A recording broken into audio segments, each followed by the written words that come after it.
Hello! Today, we are concluding our conversation with Gleb Nosovsky about the ancient city of Jerash, which in the 16th century was a prop version of the authentic Jerusalem-Jerash. More details about this can be found in the new book by Anatoly Fomenko and Gleb Nosovsky called Phony Jerusalem. Gleb Vladimirovich, hello. Hello. Very nice to be here. Gleb Vladimirovich, it's clear that in the framework of our podcast, we can't go into detail about your expedition to Jerash. For that, one would need to read your new book, Phony Jerusalem. But let's return to Jerash and complete the 16th century pilgrimage that we started in our previous episode. Let's go back to Jerash. Once again, this is Golgotha, the interior of Golgotha. Here, on the right, is the Holy Sepulchre, as I mentioned before. This is exactly how it is unequivocally described by the pilgrim. And on the left side is the place where the Lord's cross was erected. Right here. We're looking at it from the other side. So, the sepulchre is on the left. When we looked from there, it was on the right. Now it's on the left. We are looking from the altar. Accordingly, this recess is on the right. It has been preserved exactly as the pilgrim described it. This recess is where the Lord's cross was erected, but the pilgrim himself did not see the actual cross. He only saw the recess. Of course, there was a layer of marble here. All of this was covered in silver. The recess was deeper than it is now. From this recess, the blood from the Lord's cross would flow and reach the abyss of hell. Here is the circular recess itself, as it looks now. You can see that it's only on one side. There are no such recesses anywhere else. We were fortunate, before we arrived there was rain. So, we were able to splash water from this recess and see where it would flow. And it did flow.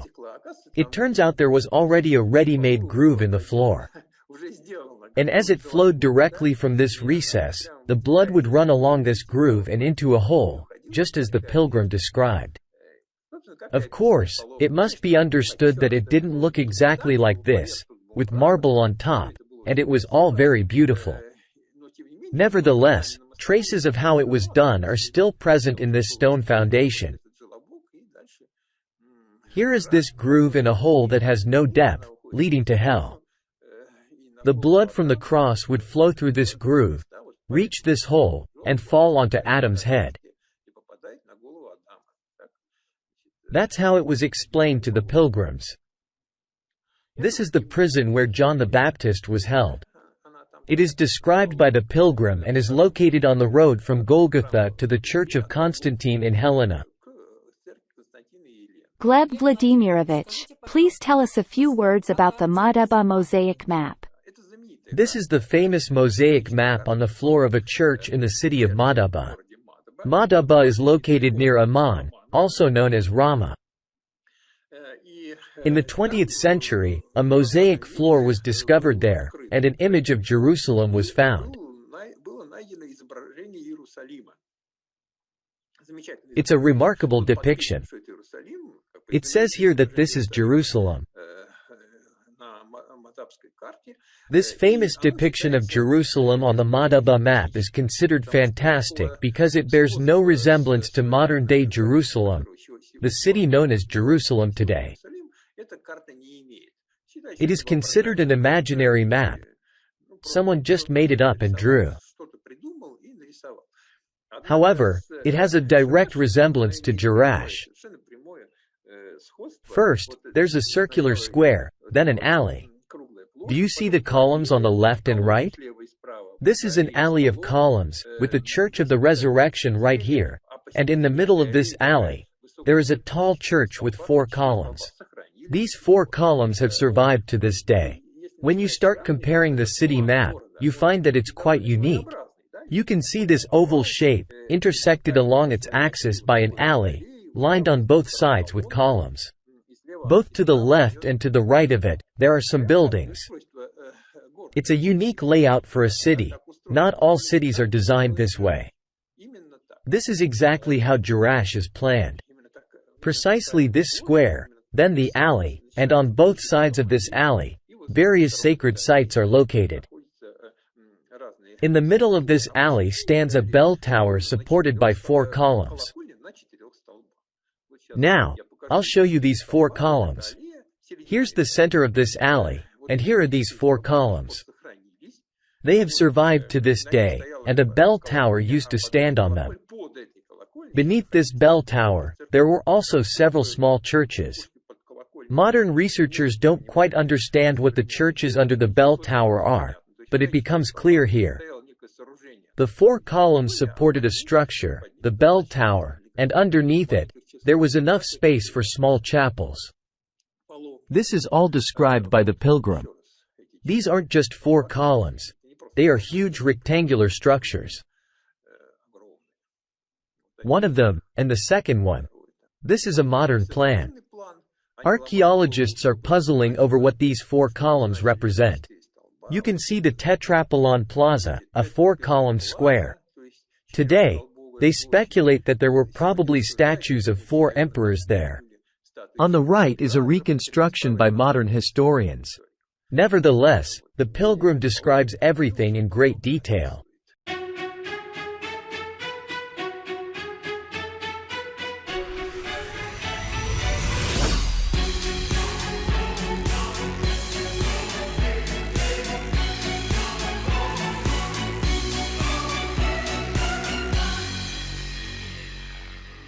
This is the pilgrim's path, as described in the Russian Chronicler, and not only in that source.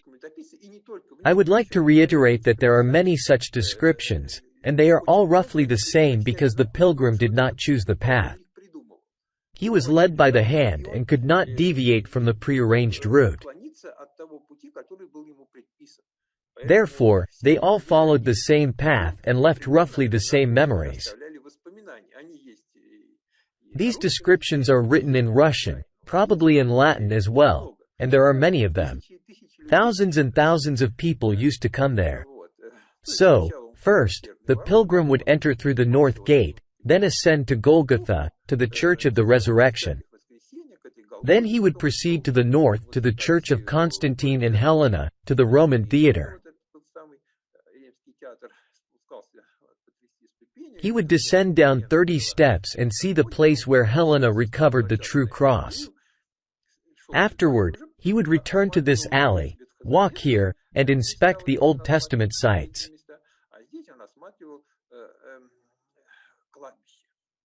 Here, he would inspect the cemetery of Akeldama.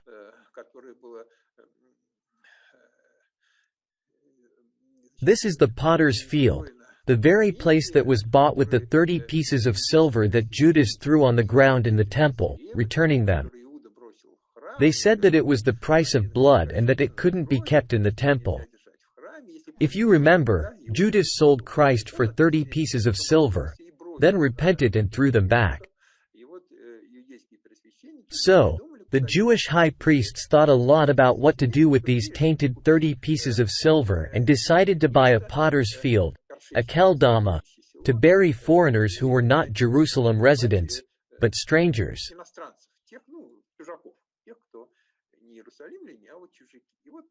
This is Akeldama, field of blood, the place that was bought for 30 pieces of silver, where they bury strangers. This is the part near the south gate, and here, the Old Testament sites are described. The pilgrim describes them towards the end. Everything there was also done very skillfully. Pilgrims paid a significant amount to enter this mock Jerusalem. Orthodox monks received a substantial discount. Orthodox pilgrims were given a discount several times over. Everyone else had to pay the full price.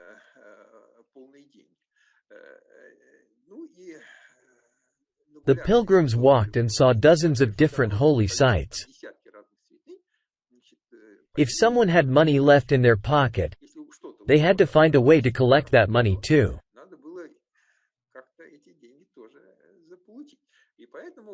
I repeat once again, their route was strictly prearranged. Therefore, at the very end of their journey, there was a wonderful place, the Cave of the Annunciation.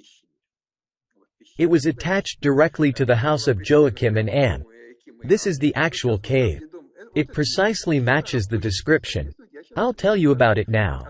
Behind it is the house of Joachim and Anne, but it's now a restaurant. And opposite is the pool of Bethesda, which I will also tell you about. But first, let's talk about the cave. This cave had two entrances. Here's the cave of the Nativity of the Virgin Mary. This is the south gate.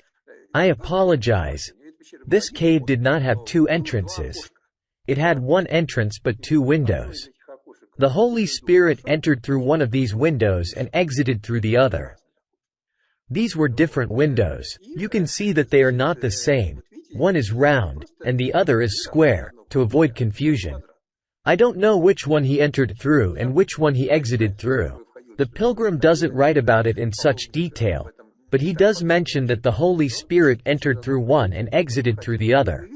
We can see that they were made slightly differently, so they probably knew which one was for entering and which one was for exiting. Since everything had already been paid for, it didn't seem right to take the money. However, there were some local residents always sitting in this cave, and the pilgrims were explained that this was private property, that people lived there, and there were owners. Therefore, you couldn't just enter here for free. If you wanted to see the place of the Annunciation, please pay more money, but not to us, to these people. And of course, if someone had anything left, they would take it out and pay a substantial amount. The sum is mentioned in the Chronicle. I can't recall it right now, but it's all described in detail there. Pilgrims paid this money, entered the cave, marveled at having been in the place of the Annunciation, and saw the windows through which the Holy Spirit entered and exited. All of this happened in the cave.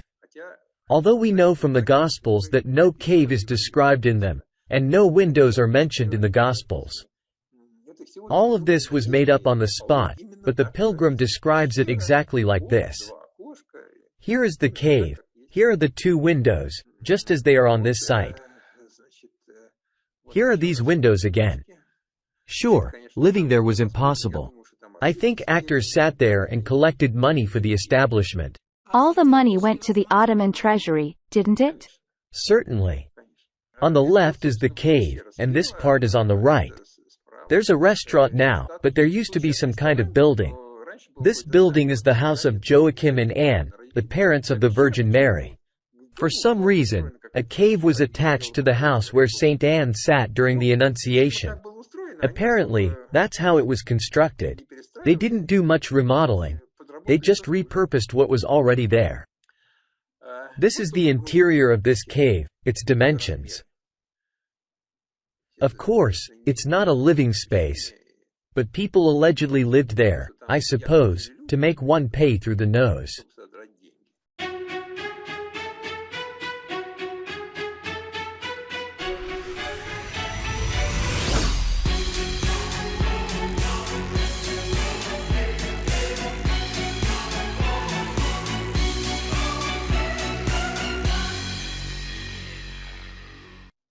And this is the David's house or palace. Also, a very interesting structure. From the pilgrim's description, it's entirely unclear what kind of building it is, with huge gates instead of doors. This house doesn't have a door. It has enormous gates through which a carriage can pass. There are no living quarters in this house. It's a massive house with huge gates. The only living space there is the room of King David, from where he saw Bathsheba. This description is also puzzling. Such a huge house with gates instead of doors, with no living quarters. What kind of house is it? This was also quite cleverly done. They took an old Roman hippodrome. It's an elongated structure with gates leading into it, and according to the pilgrim, cannons lay in the gates.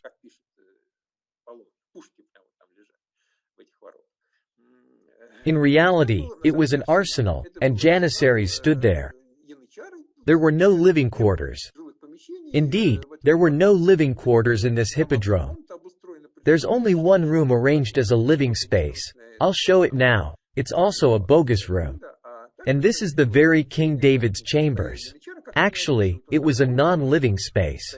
The janissaries were stationed there, as described. There was a moat around it. They didn't allow entry there. Inside, there were janissaries and cannons in this David's house. That's how it was. This is the wall of the house hippodrome. Today, it's called the hippodrome. This is how it looks. Here was an arsenal, and here were the King David's chambers. I will show it to you now. These are the gates. This is the entrance inside. These are massive gates. They were long, apparently because there was a cannon storage inside the gates. We can see that there might have been a cannon storage here. It's a long and wide passage leading into the hippodrome. And this is the King David's chambers. On the floor, they've featured some mosaic. This is the only quarters that's arranged as a residential chamber. All the other rooms are clearly non-residential and were never meant for dwelling. And probably this one was never meant to be a living space either. But they've laid the floor with mosaic and claimed that it's King David's chamber. There's only one room in the entire house, and this is what the pilgrim emphasizes. There are no other living spaces in this huge house. Everything else looks like this.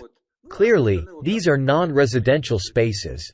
Perhaps, at some point, they were used when it was a hippodrome, and they kept horses there. This is the very valley through which the river of fire will flow at the end of the world. The pilgrim also describes how at the end of times, the river of fire will flow and empty into the Dead Sea. Regarding the Jordan River, what was the mistake made by those who were searching for it?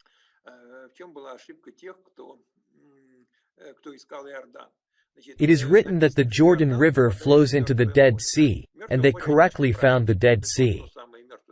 That same Dead Sea, the Sea of Sodom, again the pretend one. But nevertheless, the pretend Dead Sea was correctly found. The same pretend Dead Sea that exists today. The Jordan River flows into it. That's correct too. Then they moved upstream along the course of that Jordan. Here is the place of baptism they show today, at random, without knowing for sure. But it's the place they show on the Jordan River. It's the confluence of the Jordan.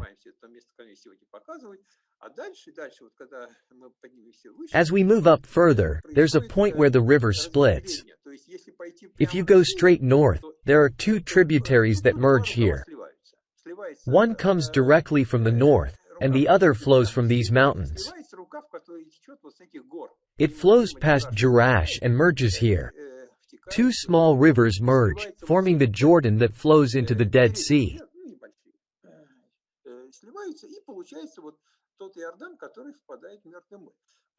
So, they correctly discovered the Jordan here. As they moved upstream, they had to decide which was the Jordan and which was its tributary. They decided that the Jordan was the one that flowed from the north, and they continued upstream. The other river, which today is known as Zarka or the Blue River, was considered a tributary. It flows from the mountains and passes by the imitation of Jerusalem. In reality, they made a mistake. But why did they make a mistake?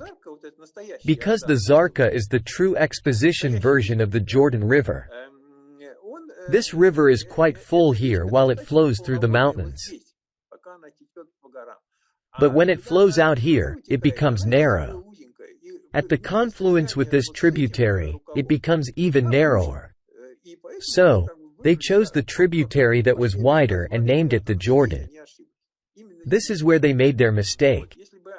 If they had looked more carefully and gone further up into the mountains, they would have seen that this river is much wider than this one and is the main stream.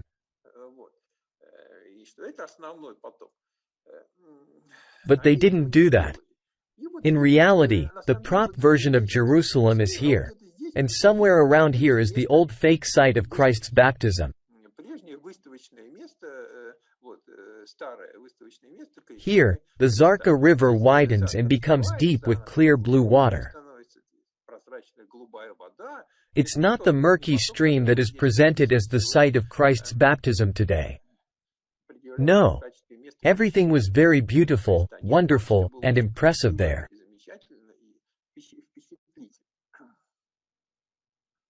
This is the Zarka River, the true exposition version of the Jordan. At this point, it's narrow and not very deep. This is not the place that served as the fake site of Christ's baptism. I don't have photos from the actual fake site of Christ's baptism. There, the river is deep with clear blue waters. Gleb Vladimirovich, next to the prop version of Jerusalem, there was also the fake Bethlehem. Regarding the prop version of Bethlehem, we know that there is a settlement called Bethlehem near Jerusalem. It's not Jerusalem. It's another place that is now also shown to tourists, claiming it's the very Bethlehem where Jesus Christ was born.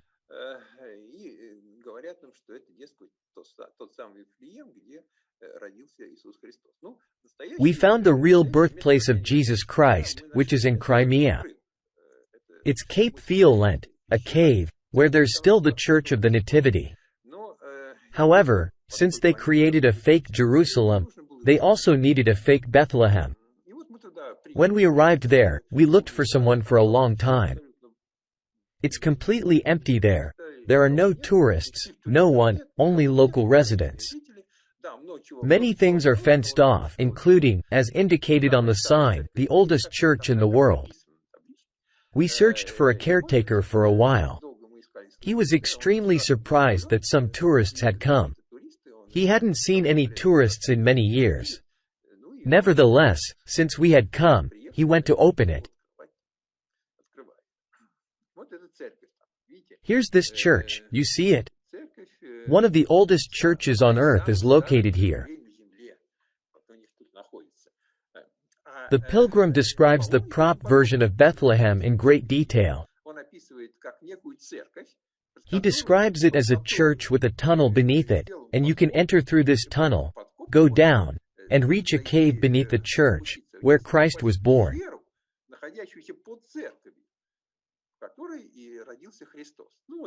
This is the cave, and here is its entrance. You see, it's called the Cave Church. The pilgrim correctly counted the number of steps. We enter this cave, and the floor is quite bright, whitish in color. This is the first chamber. And this is our guide, a local boy who guided us and showed everything. This is the first chamber, and further inside, you find the second chamber. Here's the second chamber. There's something like an altar.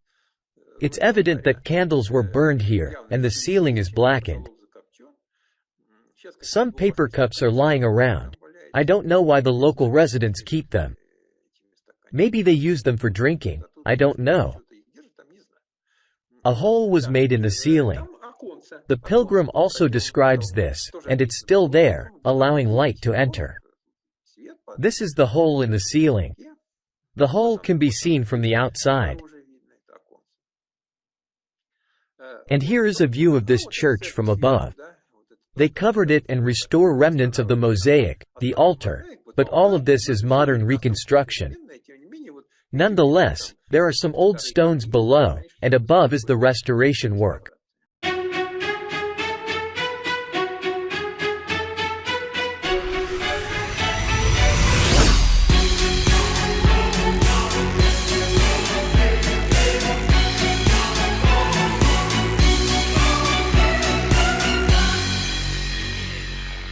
And these are the remains of Christian churches next to the mosque. The mosque itself is also built on the site of a Christian church. They recently started excavating them, and by chance, after a recent rain, mosaics were revealed. These are the mosaics still present in large quantities. These are Christian mosaics. Part of them has been relaid. Muslims are prohibited from depicting living creatures. There was a bird, and they slightly distorted it to avoid resemblance. They have a legend that the city of Rahab is the birthplace of a certain Imam, Abdullah bin Amr al-Shami al-Yasobi, one of the 7 Quranic reciters. In a nutshell, some wonderful person. But I think they've probably forgotten everything, but they still remember that this city is the birthplace of some famous person. Well, they found a candidate for that fame. But, as we understand now, in reality, this is the birthplace of Christ. They just forgot about it and chose someone else, but they still remember that this city is the birthplace of some famous person. This is another Christian church. You see, there are swastikas, right by the walls of the mosque. Further, the mosque begins. They don't destroy it, don't dig underneath, but it also stands on the site of a Christian church. And they know that. You see, church complex, Rahab. There are many churches in this complex. The caretaker told us, they've excavated 22, but there are many more yet to be excavated. We returned to Jerash once more. There's an amazing place, the Church of the Propylaea, and in this church, a mosaic floor with a date was found. This mosaic is no longer there. We never managed to figure out where it is. They've hidden it somewhere. However, we've seen a photograph of it displayed in Jerash, but it's not in any book. But in Jerash itself, on a museum plaque, there's a picture of it, and nowhere else. It's not very clear here, but you can see that there's a date. Here it is, the date. E is yetus, which in Greek means year. E stands for year. And here, you see the date, and the little cross is the start of the inscription.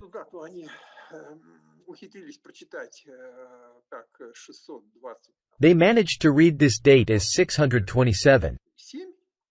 They somehow managed to read this letter as he. They must have really tried hard. However, they correctly read the 27. I'll show it enlarged now. They read 27 correctly. Kappa is 20, and this is 7. But one had to really try hard to read this letter as 600. They decided that it was the letter he. Nevertheless, it's perfectly obvious that this is the letter zeta, representing 7, and the tail goes below the line. So, the date is 7027.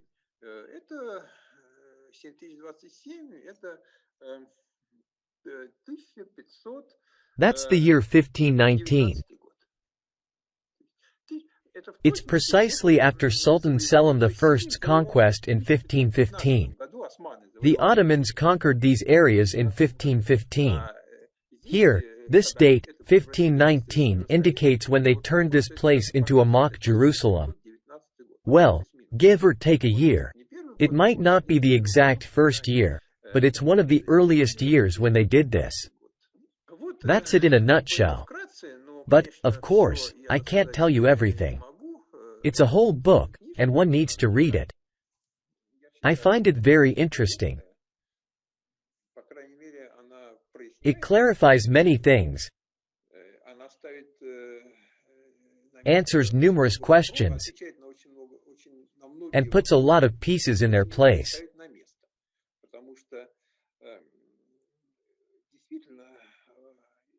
Why was Jerusalem found where it was found?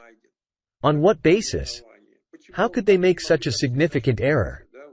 We know that Jerusalem is on the Bosphorus. So, why did they find it there? Indeed, there are descriptions, accounts of pilgrimages, and the famous miracle of the holy fire. There is a lot of information. All of this should have its historical roots somewhere. Somehow this had to be explained. Until recently, we had no explanation. Yes, there were peculiarities. We understood that holy sites from completely different times, and even from the same time, but still describing real history, can't be located just steps away from each other, huddled together in a small area. But that's how pilgrims describe them. It's challenging to argue with what's been written. However, it creates a sense of oddity and confusion. Nevertheless, that's how it's written. It's not written by just one person. It's written by many. Therefore, the question remained, something was unclear. However, these questions were answered thanks to the Russian chronicler and this detailed description. Furthermore, it was written in a way that made everything visible. If a person knows Church Slavonic, understands Old Russian well, they could see the subtle inaccuracy. A numeral was omitted. Formally, one could skip a numeral. This was a very slight hint that something might not be right there.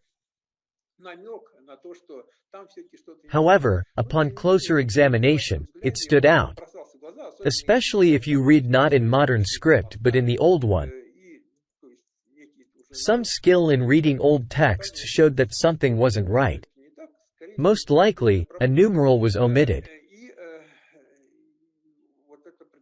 This assumption led to rich results. The long text had many different numbers, many different dates. You can't check everything, right or wrong, it's too vast. But it was clear what should not be trusted, what was most likely incorrect. Everything else was correct. This was an old mistake, an error in the number of days from Jaffa to Ramah. It had been made a long time ago and apparently it got confusing. Somewhere, 1 day was put instead of 4. We know that there should have been 4 days, not 1.